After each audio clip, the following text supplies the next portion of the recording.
You're listening to Podcast PXN, a video game podcast delivering player experience news. Let's go! The voices, they're talking to me. They're telling me it's... No. It's episode 244 of Podcast PXN, and I am one of your hosts. I actually don't even have my own template up, so I'm just going to riff. I am the man from Portland, PDX boy. I just did the Portland thing twice.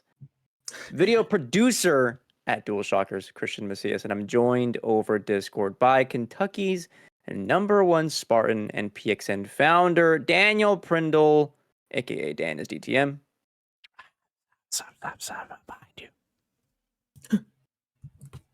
That man that gasped is, everyone stand up, Tifa Lockhart's fan club president, Nintendo aficionado, artist extraordinaire at Roro. Hello, hello. And then what did I come up with you?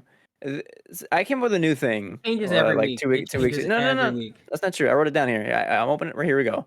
PXN personal. The third person Sigma. Gage Dempster. Hi, I missed you. There it is. Yeah. I missed two of you guys. Will rise again. Oh, you heard that, Dan? Wow. I'm kidding. That's the funny thing is I left that up to interpretation. Exactly. So whatever. And you just assumed. I did, yeah, because I'm the one burned here, literally. So burned figurative also. You are very red. Burned. Oh, hey, because of the baseball. Nice. Folks, thank you to everyone watching us. Yeah, 'cause you're very red. Yeah, let's go Reds. It Some of the wasn't- Reds home with them, yeah. Oh, yeah. But it wasn't because of baseball. It was because of Yeah. whatever. Wait, did you get sunburnt at the game? No. It was a night game. I didn't get sunburned from that. I got sunburned today helping my sister's class for their field day. I did a volunteer hours. We get volunteer hours at work, so I took a volunteer day. Very nice. Yeah, look at that. You try to be nice for one day. Look what happens. That's what happens. Yeah. Yeah, burnt. Folks, special episode today. Thank you to everyone watching us live and participating in the chat. Just as a reminder, friendly reminder, we're live each and every Wednesday at 8 p.m. Eastern on youtube.com/@podcastpxn. Simultaneously as well at twitch.tv/podcastpxn. With the exception of 6 episodes from now, 50 right around the corner. Special week that week. More details soon to come. Topic of the show this week is our review, sort of Hellblade 2 Senua's Saga. We're going to be talking larger reviews, what critics are saying, fan reception. I've completed the game. Daniel has played some of it, I gather. And then Gage and Ro will just be dressing. You know, they'll chime in with their cute little thoughts, their little pizza bagels, what have you. But first, the show always starts with the quick bites. Let's go ahead and jump right in. Not a lot of quick bites for you this week, but still substantial information coming. The final Redfall update is coming very soon, and I figured they were like hands off of the game entirely. That was what my assumption was, that like the state of that game once the studio was closed is that was going to be the final product. Not the case. They're working on one final update called it's Game Update 4 that's going to bring revamped neighborhood and nest systems, single player pausing, offline mode, and more. No date yet, but an update soon to come before they shutter their doors. Could you imagine being told you're getting shut down and they're like, "Oh yeah, we need you to make this one last thing before you're fired." Yeah, fuck you. I'd do anything else. I would do anything else. This also solidifies for me that it's definitely a publisher thing when it comes to always online requirements, because now that the studio is getting shuttered, they've been given permission to make an offline mode, which is what people were asking for since before the game launched. So that's cool. Good job, Microsoft. You're doing everyone loves you right now. Isn't it crazy that we're this far in, like years-wise, to like wanting more offline modes in games, and yet we continue to not get those. And a lot of cases when the games are always online, they don't release very well. Nope. People don't like that. They don't like There's some sort of pattern here. I can almost see it. What's going on? Oh, they're like runes. It's funny how technology progressed, and we had it working before, and now that technology's gotten better, we're like, we don't need that, right? Like, Right. no, everybody wants it. You guys been seeing this like this separate website or line of code that changes Google so the end shitification of Google where you can avoid all the AI nonsense. Oh, You see No, this? but I'm gonna need a link to that. Yeah, me too. I have it backlogged or bookmarked. Sorry, and I'll send it to you guys. It's Oh it's my God. awesome. Google Images And it works. absolutely sucks now. It's horrible. Yeah, I've been using DuckDuckGo for a little bit. Hmm. Sorry. Anyway, more video games. Sakurai, Masahiro Sakurai, director of the Smash Bros. Series, but also famously Kirby Air Ride, has given us some Kirby Air Ride news in the year of our Lord 2024. I'm sorry, I almost gave us 200 years in the future. Shit. Incorrect. Sakurai says he refused to add Dolby surround sound to Kirby Air Ride because the logo added extra waiting time for the player. Here's the quote.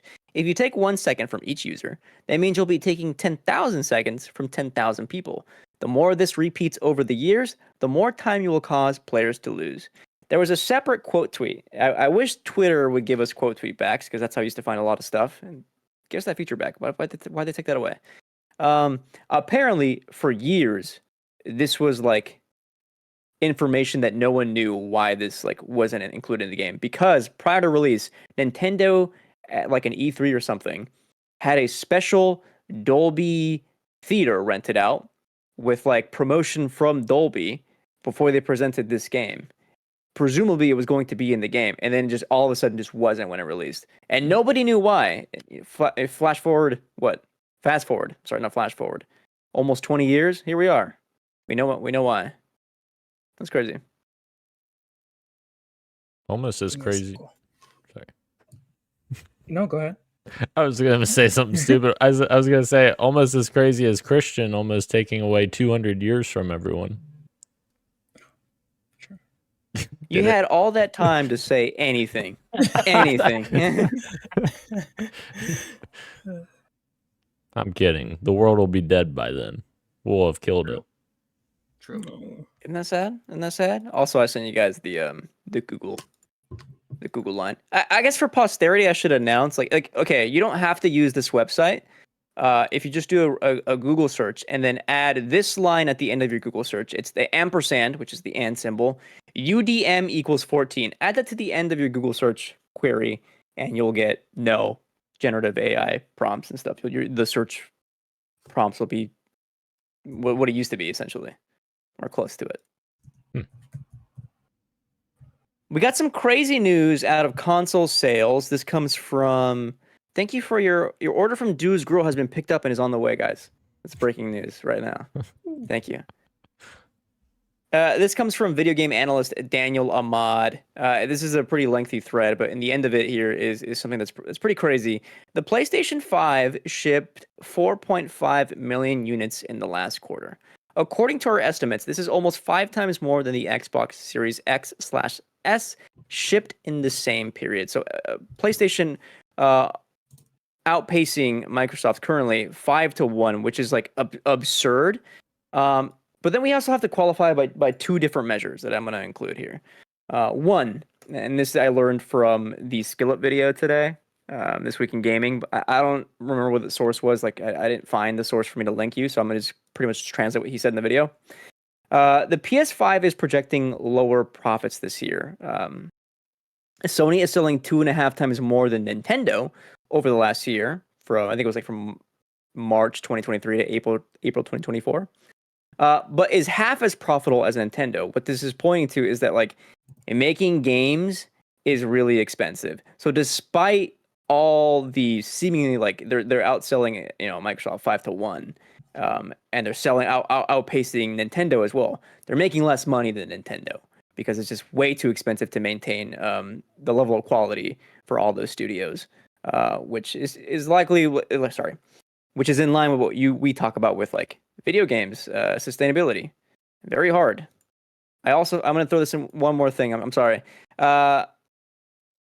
Monthly active users for Sony, PS5 versus PS4, over half of them are still on PS4. 2.5, I think 2.9 million are even on PS3 still. What are they playing? I had a don't know, zinger Netflix, ready maybe? to go, but we moved past it, so I'll just leave it. Give me the zinger. Give me the zinger.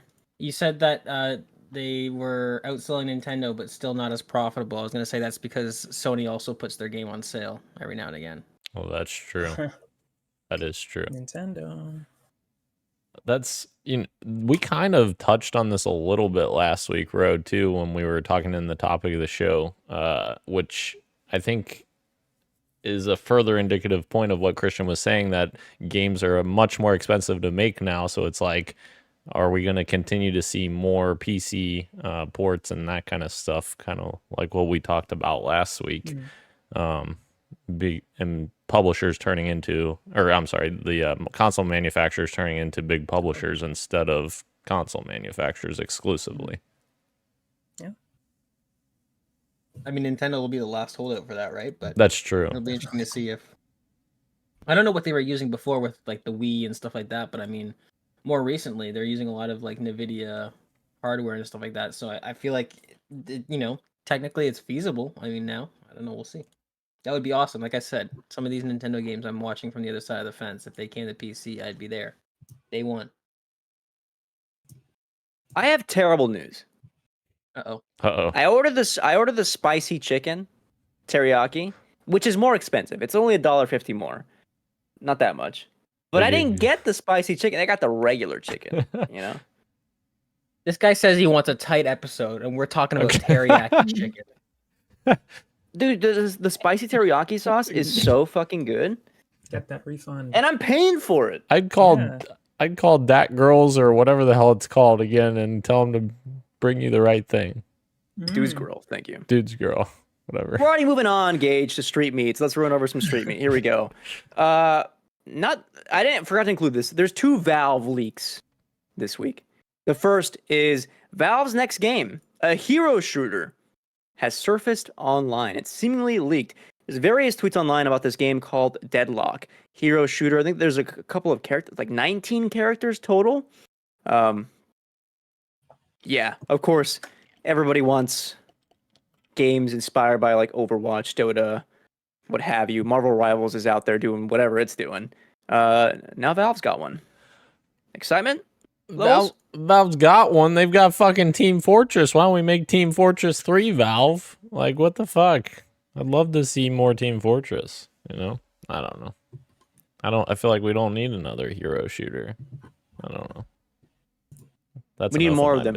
Infinitely more of them. Gosh. Yeah, I think this would have been, I agree with Dan, like this would have been a cooler announcement if it was a sequel to Team Fortress. Yeah, I'm not super excited off of what I've seen. Like, it's not even trying to be, at least these are leaked images, obviously, but it doesn't seem like it's trying to do anything super special. Like, the map seems super boring to me. The characters don't look that crazy, but we'll see. We'll see. It's Valve after all. They make good games. They make games when they want to, but we'll see. Bro, I'm sorry. You're seeing pictures of X Defiant, bro. Am I? Burn. Oh, Burn. Yeah. Oh. Like that? God. I was generally. I agree with what you guys are saying from what I've seen, but I feel like the Valve factor, like we do owe it to wait and see a little bit because they are kind of like they've invented some of the like most insane original games ever. Not that they've done that in a long time, but even when they did come back to it with Half-Life Alyx, I mean that was pretty impressive. So I'm gonna wait and see. It does look very generic. It does look like they've waited too long, but I'm gonna wait and see. And you're right, Ro, the maps look really fucking mundane. Like, this map looks like a Counter-Strike map. Like, why does it look so dull? Like, I don't... Very dull. But that's why I'm wondering, I'm like, how early is this like super, super early stuff? Because I can't imagine Valve pumping that out and being like, here you go, it's brown. Right. It's beige. It's all beige. Here you go. I can't imagine. That's what my mom said when I was born. Oh, Jesus. What the heck? The other bit of Valve news that leaked, supposedly, Valve might be up for sale. Xbox looking to acquire Valve for a sick-ass $16 billion. And, of course, as Dan pointed out in our private chat, so, of course, you don't know, but he knows, and we know, that the leaker of this, not very reliable. And as Gage pointed out, to a reply on Twitter that you might have seen and engaged with, scrolled past, Valve is a private company. Are they actually up for sale? Who knows? Over Gabe's dead body. I can't imagine, man. Valve is a money printing machine.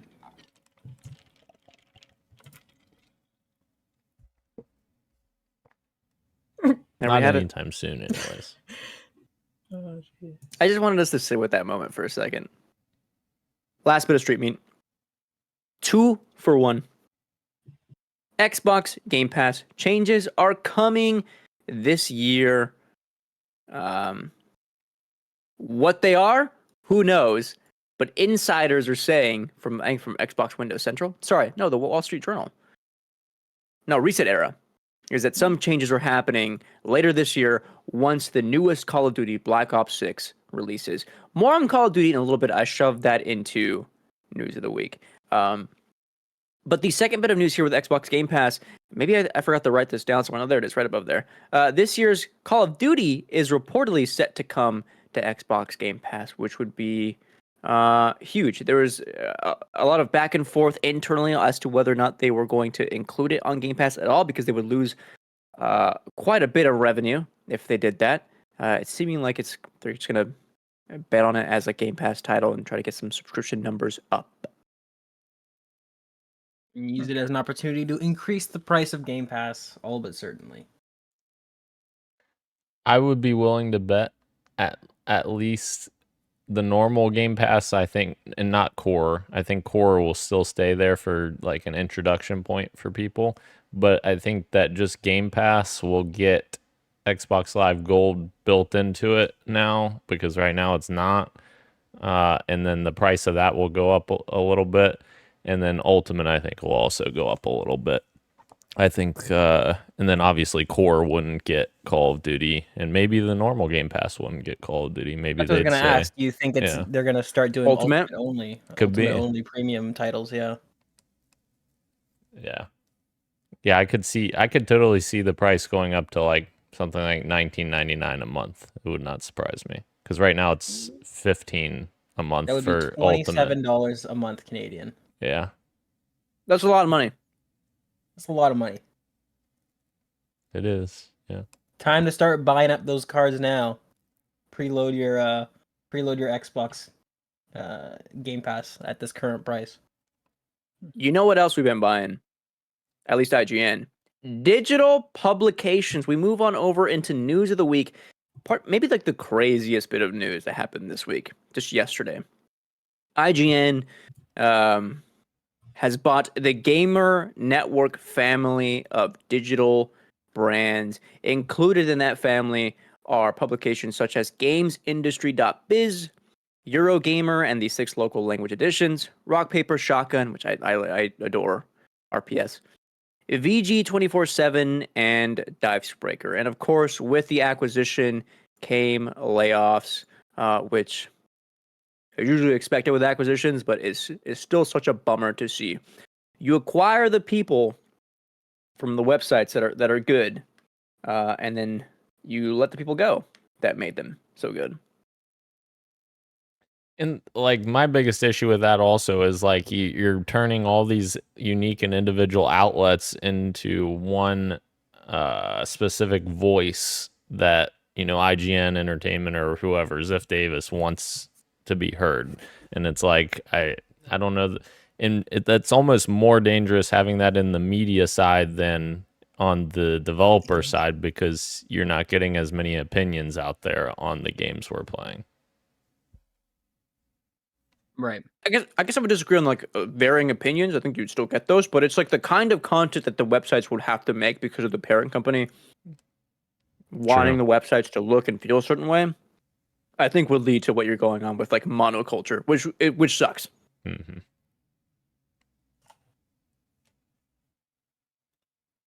I don't like it.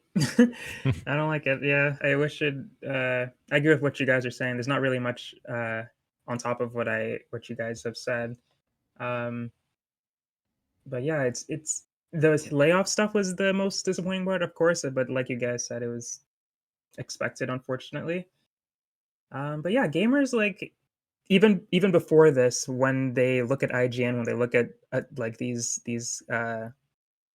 game journalists outlets, they only see it as the company. They don't usually see it as the individual people. So this is like even worse. Like now all of those are just underneath the one umbrella. It's like, oh boy, that'll be interesting to navigate the discourse when it's all coming from one guy or one company. Welcome, Yeah. welcome to our Digital Foundry feature, sponsored by IGN. Oh god. Just kidding. What a depressing time to be in games. Anyway, please rough. be excited for SGF, guys. And please be excited for the next installment of Call of Duty Black Ops 6. We got a teaser today on the website, thetruthlies.com. There are 2 teasers up from Call of Duty. I think both of them live action. I think these are live action videos. Obviously a bit like cryptic. There's a shot of Mount Rushmore in the U.S. and they've all got like tape over their eyes, and it says like "The Truth Lies." Like, cool marketing. It's cool marketing. I'm excited to see what the game is going to look like. Again, we've said on this podcast, Treyarch, the longest time to cook on a Call of Duty game. Could be massive. Ro, pay attention because you counterpicked this game. I did. I also clicked the record button and I just downloaded the whole video on this website Nice. by mistake. It is funny how Treyarch, in more ways than one, is always just seems to be the best Call of Duty studio, because it's like I think of like the Modern Warfare 3 and the Modern Warfare 2, like the most recent ones.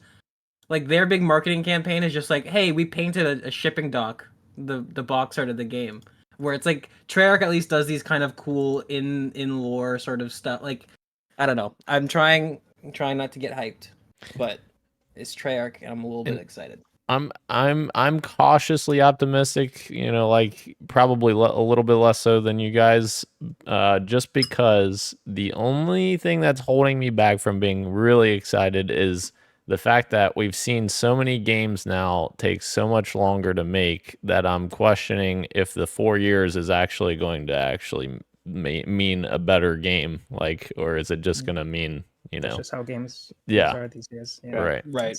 It's just slightly less broken than the other Call of Duty games. That's all it really amounts to. Yeah, that's definitely possible.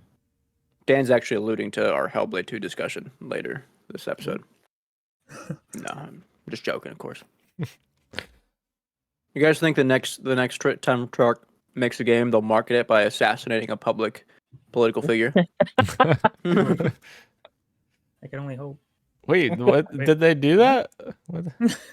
No, they didn't. What? They didn't. No, I'm joking. Oh, okay. I wasn't sure what we were talking. I wasn't sure. Actually, JFK was assassinated by Bobby Kotick. Oh, That's true. Shit. That is true. Yeah. Wow. To promote the original. You know what? Send his ass to jail. Arrest that man. Move on to our fantasy critic check-in.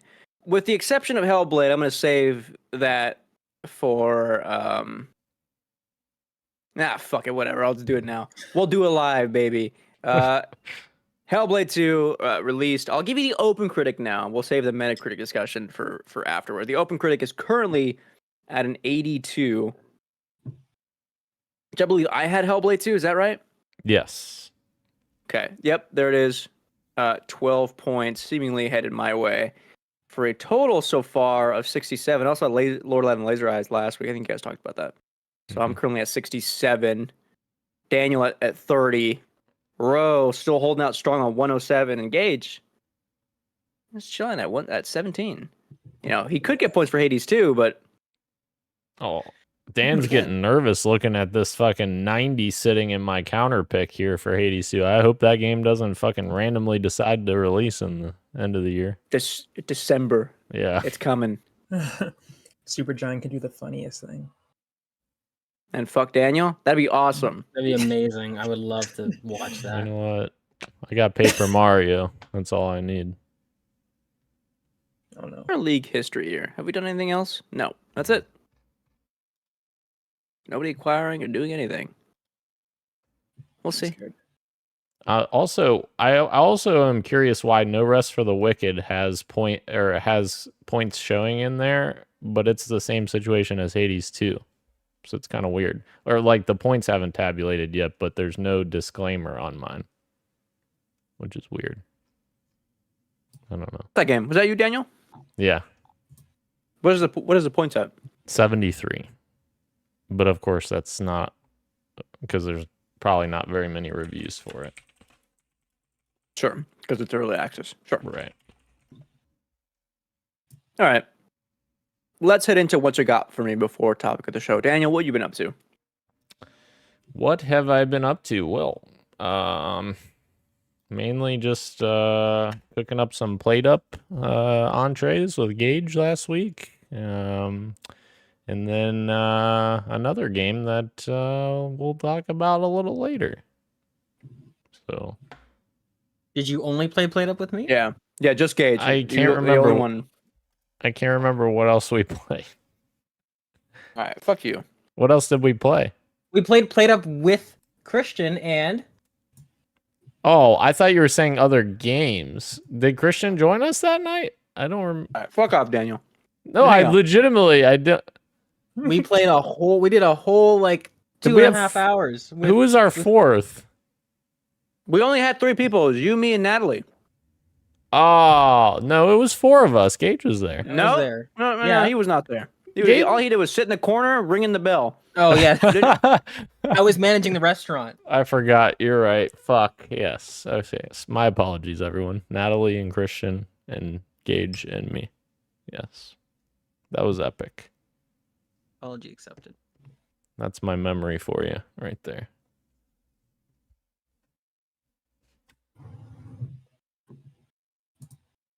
Wayne on row. It's Wayne on row. He's No, me. It's my turn. he's on some other. He's in some What'd you other play? land. What'd you play, Ro? I didn't play anything. I made a video and that was it. Oh yeah. What video? But did you think about playing a game? I did think about playing a game. Last week I played 1000 X Resist. I just have to get back to it. Or 1000 Resist. And there you have it. I definitely thought you about it. You thought about it. I thought about it. My God, that's what I was doing. I was thinking about the games that I could be playing. For me, I've been playing. A whole ton of games. For work, and then the biggest one, of course, we'll talk about at the top of the show. So I'll just save all my discussion for then. Gage. What have I been playing? I've been playing Played Up with Dan, Christian, and Natalie. All 4 of them. Very nice. Leading a restaurant. It's very, very, very hard business, and the game continues to be amazing. And then I have jumped back into, and jump is a nice way to put it. It's more like dive headfirst back into Fallout New Vegas because I've got the Fallout itch, and I just can't stop playing it. And man, oh man, Fallout New Vegas is one of the greatest WRPGs I've ever played ever. This game is fantastic. It's funny because we always talk about Bethesda and how they're so good at world building, and that's the best thing that they do. And I know Dan and I bicker about this back and forth, but I'm playing Fallout New Vegas, and I'm like, this isn't even Bethesda, and they're just they doing it better than Bethesda, slightly, ever so slightly. But in my opinion, man, every side quest I come across is just worthy of my time more than any other RPG I've played. This game is incredible. Feels good to be back. And shout out, Microsoft deserves a lot of shit, and I'm the first to give it to them every time, but the fact that I'm playing this game natively on the Xbox, and it's got built-in frame boost, so I'm playing it at 60 frames per second, it's not crashing, it's running fine. Very cool stuff. Very cool stuff. Fallout New Vegas, it's awesome. Wait a second. When have I bickered? You and I bicker about Fallout all the time. 3 in New Vegas are fucking great games. Phenomenal They are. games. I agree. It's like Halo 2 and Halo 3 for me. Right. One of them is better one's than better. the other. Yeah. Right. But it's like, here and here. They're like Yo, fucking absolutely. they're right there. So you agree Halo 2 is better. Nice. Let's move on to No. topic of the show. Dan, remember when you got your ass clapped at Fallout 76? Good job, you guys. Right. Sus button. Hellblade 2, the latest AAA art house title from Ninja Theory, published by Xbox Game Studios, has released to everyone as of May 21st, 2024, 1 a.m. Pacific, 4 a.m. Eastern Time. Reviews are out, and they are pretty much mixed. Some as low as, like, okay, and some as high as, like, amazing. The current, again, OpenCritic is at 82. Metacritic is down just by 1 at 81. And as many have pointed out, it's at the same Metacritic score that the first one was, which is kind of crazy to think about. We'll probably talk about that a bit more in a bit. I think IGN was lower on the scale. They were... Help me out here. Somebody. Game Informer was higher at a 90. Game Informer... IGN, I think, was like a 7 somewhere. Nope, they're an 80. Excuse me. I watched the Kind of Funny review on YouTube. Blessing and Greg were on a 6.5. Paris Lily was at an 8, and Snowbike Mike was at a 9. So it's a pretty divisive game for a lot of reasons. Mostly the narrative, mostly the design of the combat, the puzzles, and how the narrative shakes out. I think Geo from let's look him up. I saw him tweet about this. I want to cite it correctly, so please forgive me while I Google something.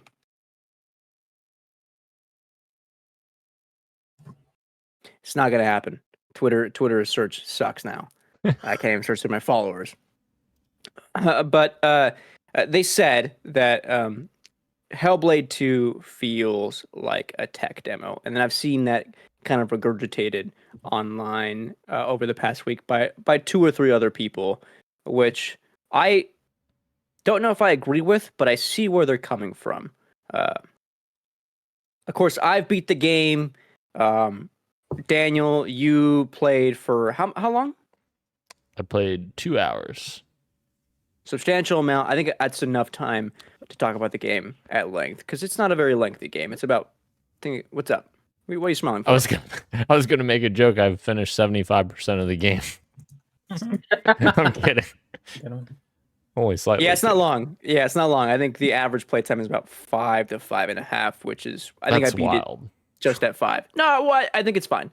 I think it's fine. Rather than just hear me just talk, I'd rather hear you guys talk a little bit first. Before even Hellblade 2, has anyone else played Hellblade 1 here in this chat? Aside from me and Dan? Gage? Yes. Talk to me. Did you like Hellblade 1 when you played it? When'd you play it? I played it probably about a year or 2 ago. I think I picked it up maybe for an hour before Hellblade 2 was announced. And then Hellblade 2 got announced, and then sometime after that, I was like, all right, let me actually play this game. I liked it. I liked what they were doing with the audio. I don't know that It's tough. It's because it's like I like it as an art form, as an expression piece. I don't know if I thoroughly enjoyed it as a video game. And that was kind of my takeaway with it. Which is pretty much the exact same place a lot of people are at now with Hellblade 2. I think even more so than Hellblade 1. Mm-hmm. Right. Interesting. Dan, your thoughts on Hellblade 1 when you played it? Yes. So obviously I'm a big fan of Ninja Theory's previous stuff. Like, they got me to play DMC. I'd never played a Devil May Cry game before, and I loved that game. I played Enslaved Odyssey to the West, which I still think is way underrated. I loved that game. That was an amazing game. So like, I've really very much loved their stuff up to Hellblade, and then Hellblade came out, and I had very much enjoyed Hellblade. I don't think I was as down on it as Gage was, but I did have similar feelings of like, all right, this is maybe just more of an experience more so than a game necessarily. And it did have like the combat stuff I thought was very cool, but I guess we'll talk about it here in a little bit. But Hellblade 1 had more combat, or at least it felt like more substantial combat than what I've played of Hellblade 2 already. I'm probably on the highest of us three. I loved Hellblade 1. Like I was like super emphatic with that game once I completed it. I didn't play it until I think like 2019. No, it doesn't sound right. When did I move to Portland? Maybe like 2017. I think the game released 2016. No, 2017. So I guess I played it. I guess I must have played it. Yeah, when it really the year release, not quite at release. Echoing what you guys said, like I enjoyed it as an art experience rather than the game. When people criticize like the puzzles and the like linear design of that game and kind of the simplistic combat, I agree with them. I understand, but I'm also like deferring to the side of it that's like, this is like such a substantial like experience that I don't care if the gamification of it is simpler compared to like what we consider AAA games. They even market it as like this is an independent game. There's also like a caveat where like they market it as like a AAA independent game, but it was like only in terms of like visual fidelity is it AAA. Everything else is entirely like us as Ninja Theory, like wanting to be creative in the game space, and I loved it for that. I thought it was awesome. So I think like a lot of us, we were pretty hotly anticipating Hellblade 2. Especially considering like how good a lot of those trailers looked when they were revealed at like I think it was SGF was one. Dan, weren't we there, or was that a different year? I can't remember anymore. No, that was the year. That was the year before COVID. That was 2019 because it was the year they showed off the next gen consoles. Because I heard it from Sean the next morning when I was freaking out in my living room, and he's like, "Dude, I couldn't sleep last night. You were screaming." I'm like, "Sean, shut it." Xbox consoles. You gotta get hyped. Yeah, exactly. To talk to me, Dan. You played 2 hours. Yeah. How are you feeling on Hellblade 2 so far? How am I feeling? By the way, I don't think any of us, both of us, will spoil any part of this game. No, yeah. Honestly, I don't even know how I would spoil it with my 2 hours of knowledge. So, but no, yeah, I think thus far, Hellblade 2 is a technical masterpiece in my opinion. Like the visual fidelity and the audio design and the things you're seeing on screen, I think that stuff is like really great. The graphical fidelity, I think it's super impressive what they've done with Unreal Engine 5, and even the transitioning between scenes, like you're transitioning from cutscene into gameplay. It's literally, you cannot tell the difference. It's not like, one of those things where it pops in or whatever. I can't tell the difference when it's a fucking cutscene or when I'm actually moving, which is really cool. And sometimes it's actually confusing because I'm sitting there waiting for something to happen, and I'm like, "Oh shit, I'm supposed to be providing input here." Yep, same. Doing something. So yeah, that part of it I think is a masterpiece visually. I think where my issues come into play thus far, and put that disclaimer, is I don't know that this game is getting me any more excited than the first game, which I feel like it should be building upon the first game, and I feel like it does, in my opinion, build upon it slightly, but like we're in a time where just building upon something slightly isn't going to actually move it forward because you're just bringing it to modern standards. Right. So it feels like very much like Hellblade from 2017 just being brought to modern, mechanics and platforms. It doesn't feel like it's really pushing the boundary there in terms of gameplay.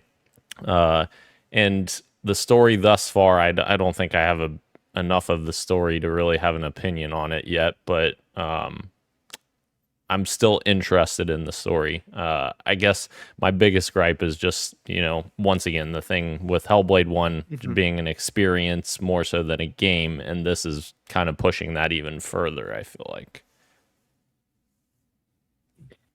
Yeah. So I liked it. Even though I think it's okay. I'm backlogged. I rated it 3 out of 5 stars, which I guess if you're gonna translate to like out of 10, usually I do that for like in my head. That means like a 6 out of 10. Like it's just okay. But like it has so many things going for it that like it is doing a lot of really cool swings with the presentation. Obviously, you can see that, and we'll talk about that with like the combat specifically. That I think is what they do there is really cool. With the narrative, I appreciate the swings there. Of course, with the technical aspect of it. And yet, like, two major things let me down, and that is the gameplay of it and the narrative of it. Like, they don't build enough off of 2017 Hellblade in this, even though they position it as like a continuation of Senua's Saga, like in the next chapter in her story. I found what they do with like the themes of this game and like they're both echoing what we've already experienced and worked through in the original, and also towards the end, without spoiling, kind of dismantle a little bit of like what we think about like mental health, psychosis, trauma, grief, all of that in a way that's like a little bit jarring and pushing back to what I think is like a healthy observation of mental health, which is like, it almost like took me back a bit. So I'm curious to see what you'll think of, Dan, later on. And in terms of pacing, I get why people call it a tech demo.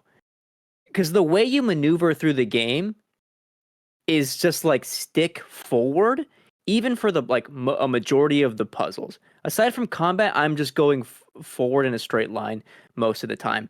There's so many like moments of this game where it's just exposition dump that you have to walk through, and like you can't do anything but like walk forward, wait for the line of dialogue to finish, keep going. There are major sections where it's just like you're just walking and hearing people talk for 15-ish minutes, maybe a bit more. You know what I also noticed? Some of the sections, the camera will actually pan you to the correct place you're supposed to go to, which I'm like, all right, I don't really need to be handheld that much. Like, obviously, I'm going down a linear path for the most part. I don't need you to fucking pan the camera to where I need to go. A lot of the game is just following one path. Like, you can't even escape that path if you wanted to. Sometimes there's like you can see the road diverts here. You can walk a little bit, get a little side thing if you want to. You focus it, and then you go back to the main path. And it's like, there's not much there. And then the puzzles, maybe you haven't experienced many puzzles yet, Daniel, but they're pretty easy. You kind of figure out what they want out of you pretty fast. And then you kind of move, you end up like moving to the next narrative beat, which makes the puzzles feel like they're just kind of a gameplay section just to make you break up the chunks of walking, which is unfortunate. How do you feel so far on those? Yeah, I think the puzzles, I know a lot of people apparently some people like the puzzles from the first game. I was not a big fan of the puzzles from the first game. I personally, like, even when I found the solution, there were times that I was fucking lining it up. I know I was lining it up correctly, and it wasn't fucking like fitting right. Like, it was just like, I don't know, just not working. I did not vibe with those either. Yeah, it was very frustrating for me. So these are, friendlier in the regard that they just pop right in, but also that's a problem for making it too easy. Yeah. I would have rather just seen them do something completely different and, did different structure for puzzles to, make something else that's interesting. When you get to like the first gate, it's like, oh, there's the rune that I need to look for in the environment. I was like disappointed because like I know what to look like in Hellblade 1 already. I didn't want to do it again per se. Yeah, I agree with you. And they do something else down the line that's a bit more interesting, but I don't want to talk about that. Yeah, go ahead. What's up? I have a question for both of you since you're in. So, does it feel like the puzzles actually elevate the gameplay experience, or does it feel like it's thrown in there as we have to mix this up so it's not just walking and combat? There needs to be a third thing. Like, like, I guess this is more for Christian since you've completed the game, but like, was there any time where you're like, wow, that puzzle really stood out? That was a fun. Or does it feel like it's just something thrown in there to kind of add variety to the bag? Okay, Daniel, I'm going to take this one. It's both. There are a lot of puzzles that do feel like they're put there just to break up the monotony of walking from place to place. Right. But there's also puzzles that are there to like help you understand what the narrative is doing. And that kind of happens more like towards like the halfway mark and further on that I don't want to talk about. just for spoiler reasons. Like it is interesting, but even then the puzzles are still really simple. And I think the thing that bothered me too a little bit is I've seen people talk about like the comparisons between Hellblade and Hellblade puzzles and God of War Ragnarok's puzzles. Like the critique for Ragnarok was Atreus helps you solve the puzzles too fast. Immediately. Yeah. And also for Hellblade 2, like they're just so simple. I don't even need help.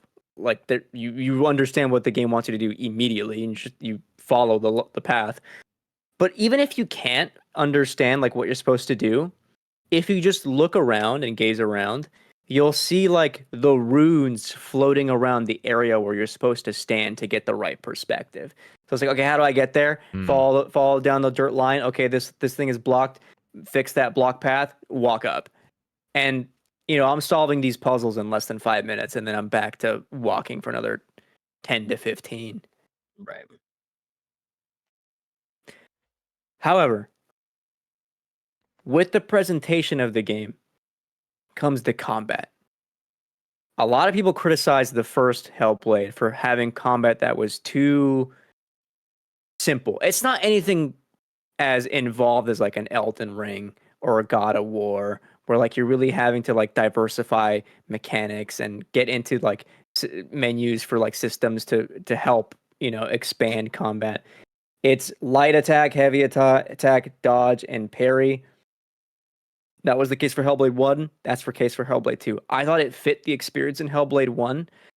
I also think it fits the experience for Hellblade 2 even better because the animations they do and the lighting and the sound they do for combat sequences are fucking insane. I'm going to stop talking because I actually am really curious to hear how Daniel feels. There's like a couple of them in the first 2 hours, maybe like 2 or 3. Yeah. I want to hear what you think. Yeah, I think, and maybe it's just been a long time since I played the first Hellblade, so I don't remember, but it feels like every encounter is more unique this time around, or at least thus far. Like, I feel like every enemy, major enemy I've faced, it feels like a, boss fight, so to speak, where you're like, they're giving you different attacks that you're not seeing from the previous fight that you had, and there's different ways to counter that. And like the one guy, for instance, has this like fire attack that's like kind of, he spreads the fire across or whatever, and I was like, oh shit, I gotta change my strategy now because that's fucking doing like an aerial effect where I have to kind of step back. So like stuff like that I think is really, really interesting. And I do like those changes in terms of the enemy designs. I guess that's not necessarily for combat, but the combat, I agree with you. I think it's very interesting to have different animation combinations, especially like considering which way your enemy's attacking you and how you're going to counter that. It was a little bit of a learning curve for me, at least at first, but once I started to get the hang of it, it kind of clicked. So I played Hellblade 1 again last week for work before I got the code in. Hashtag gift from Xbox. And that's how we had to tweet that or whatever. And yeah, like the enemy variety is not really there. I mean, sort of in a way, but not until like the end of the game, really. It's mostly like these like really big hulking dudes with like those deer masks or whatever it is in Celtic mythology, Celtic lore. And in this one, it's like very much in the first 2 hours, you already have different enemy types and then different like enemy. Oh, I guess I won't say it just for the sake of spoilers, I guess. They're within like one category of enemies, they're different. Like they'll carry different weapons, and that'll mean you have to like fight them in a little bit of a different way. They have different moves, and you have to react to them differently. I'll put it that way. And that only evolves as you progress through the game. Like there's still more in the 5 hours. And the way I thought about them, these combat sequences, is like these are the set pieces of the game when you get to them, and they only get crazier and crazier as time goes on. Especially in terms of like presentation, the way they do lighting in some of these sections for the combat is fucking insane, especially with headphones and the sound design that they have. Like it feels really cathartic and intense when you're in it. What I thought was really cool is that if there are multiple enemies in a room and you're like, because combat is one-on-one and you're engaging with them, if there's another enemy, maybe when that first enemy you're fighting is close to death, the second enemy will come in and like try to attack you, and suddenly you're like fighting two at once, and you have to struggle to get one, and you like push one away. Now you're fighting the other dude who like interrupted you. Or when you kill one, as you're doing the killing animation, another one will like come in and try to get at you, and like you'll have to like it's an animation like Senua will like roll away or like push them away, and now you're in the next like battle one-on-one, but it like looks stunning the whole way through, and everything feels, to me, everything felt weighty, everything felt like the right amount of challenge with like the parry and like the dodge timing, especially as enemies get harder and more varied. Like I was really in it as Senua.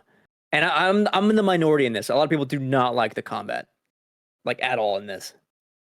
Yeah, and I think I'm with you. I think I'm more so with you that I like the combat in this more than the first game personally. And you briefly mentioned the sound design. The sound design's fucking insane. And still, like the first area when you got the raindrops pitter pattering on the ground. Of course, I turned my headphones on just for this game. I don't normally do that for single player games, but I did it for it. And I was literally, they tell you at the beginning of the game, they're like, "This is better experience." yes, So like, yeah. yeah. And the pitter patter of the rain literally almost put me to sleep. Not the game, but like it was that soothing and calming that I almost went to sleep. Yeah, that section's pretty long though too. So I get what you're saying. Yeah. Anyway, I don't know how to end this like review of it. You know what I mean? Like, I would say one more piece before you end it. please tell me. I feel like this is kind of glossed over, and I don't know. The $50 price point for a 5-hour game, I think that's something that we should discuss, because is the value there? Like very much for someone playing this on Game Pass, like I am. It's obviously not a big deal because I'm already subscribed to Game Pass anyways, but like for $50 for a 5-hour campaign and there's nothing else to it, I don't know if do you think it's worth that, Christian? You know what, dude? You know what? That's a really hard question to like. Everybody qualifies value differently. For a lot of people, it is time with the game, or for me, it's like. A game can be 2 hours long, but if it's boring, like that 2 hours was like not spent wisely. I like Hellblade 2. I think this game is too long. I thought the 5.5 hours was like we're kind of regurgitating stuff that we already kind of experience or work through in the first game, that I'm finding this a little bit redundant. If this is a bit shorter, I actually might have enjoyed this a bit more, which is a really interesting place to be. But it was a clip that I saw surface online of Kind of Funny Games' review, where at the end, Snowbike Mike is like responding pretty like emphatically to Greg Miller, calling this a win for Xbox, and he qualifies this by saying like, we have a first-party Xbox studio who was given money and technology to make what is essentially an art house game. Like, if you want to, like, that is a win for like art, for games as an art medium, which I thought was kind of interesting because you don't see that very often. To have like a mega studio just have like, here's a shit ton of money to make a small game to fulfill your creative vision. I get that, but in terms of like the everyday gamer who is like wanting more titles to come from Xbox on like maybe like a subscription, I can see why people are kind of like, this isn't enough to satiate me, because I need more like what we're familiar with, like AAA games to experience. And I don't think Hellblade 2 is that at all. So it's a weird place to be in.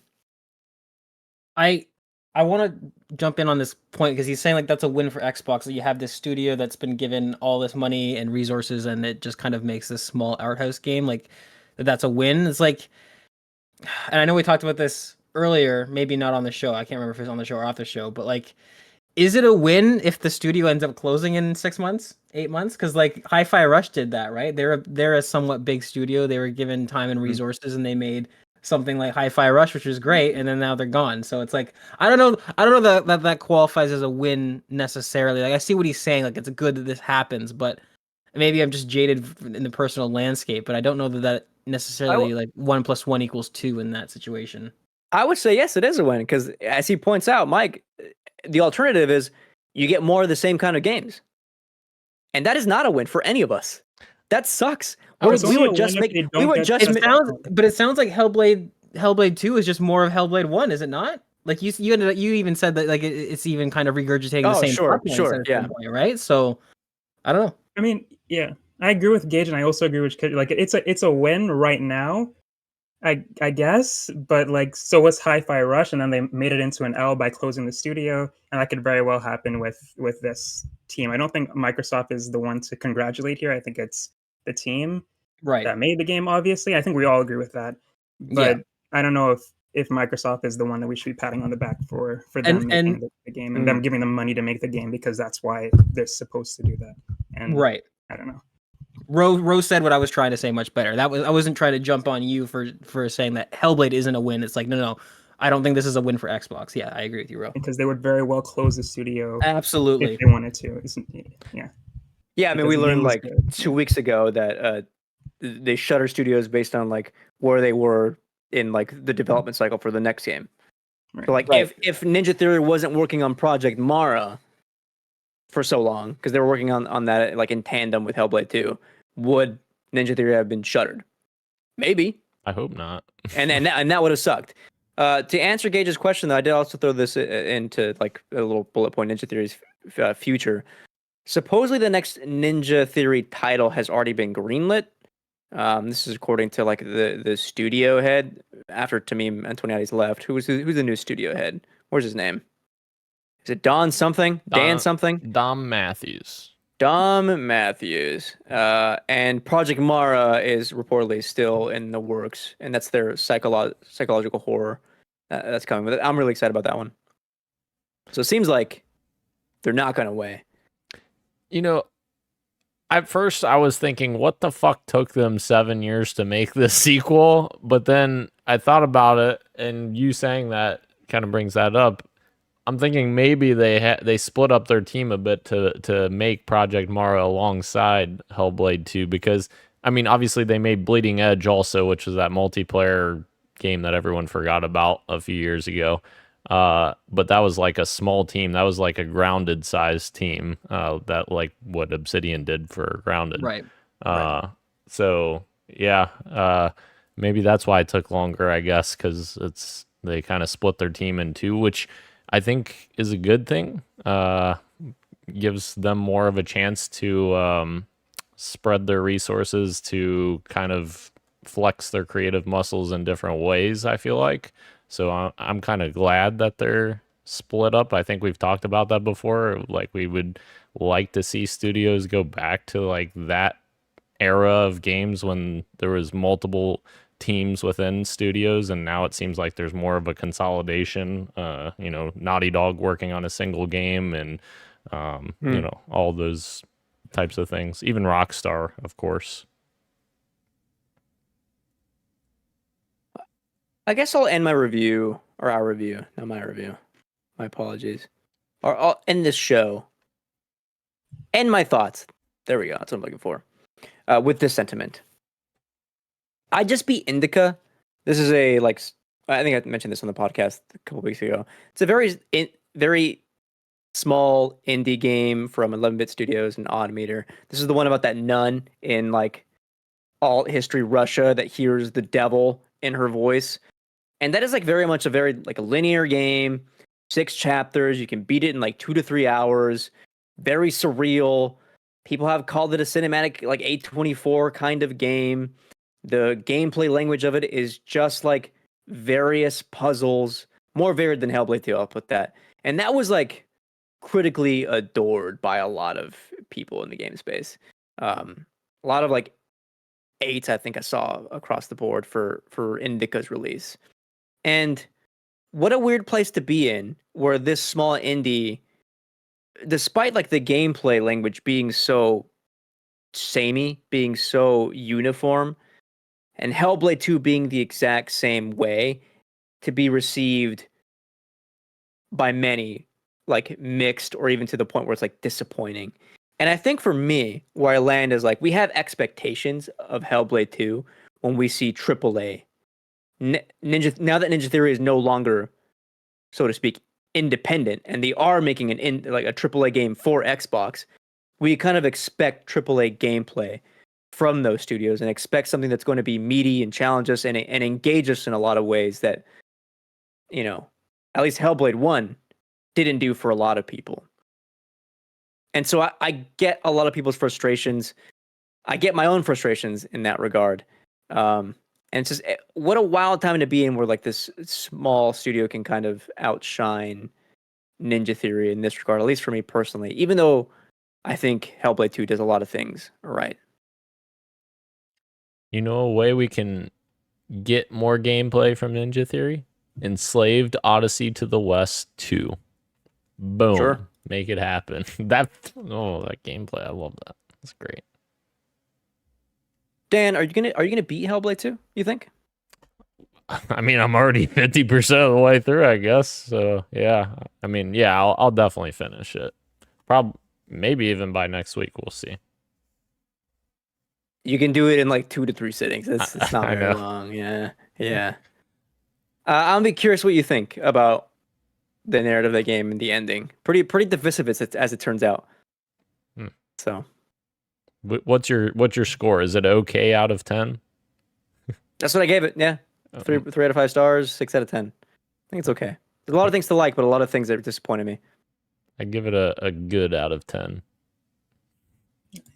I will hit my line when you finish it. Okay. Yeah. All right. There you have it. Thank you again to everyone joining us live on YouTube and Twitch, as well as podcast services everywhere, including Apple Podcasts, Google Podcast. I'm sorry. Why did I say that? I'm too used to doing that. Google Podcasts is no more. YouTube Music, Spotify, and everywhere else you get your pods. Thank you, Roshan. Thank you, me. Thank you, Gage. That's Daniel. This has been Podcast PXN, and we are out of here. Oh, Much love, and keep on gaming. See you. Goodbye, Johnny Guitar.